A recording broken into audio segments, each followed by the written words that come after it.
সবাইকে তুফানি শুভেচ্ছা। আশা করছি এবার সবাই বন্ধু বান্ধব স্বজন সবাইকে নিয়ে দলে দলে দেখতে আসবেন তুফান। হঠাৎ করে লাইভে এসে ভক্তদের সুখবর দিলেন সুপারস্টার শাকিব খান।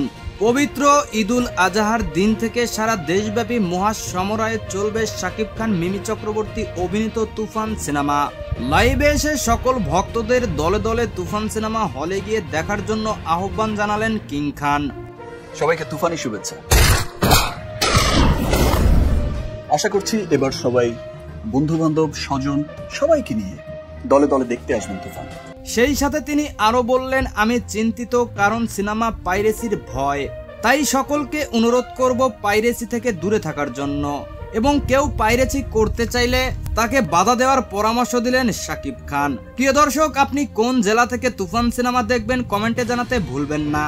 আর আপনি যদি শাকিব খানকে ভালোবেসে থাকেন তাহলে চ্যানেলটিকে সাবস্ক্রাইব করে পাশে থাকবেন। ধন্যবাদ এতক্ষণ সাথে থাকার জন্য।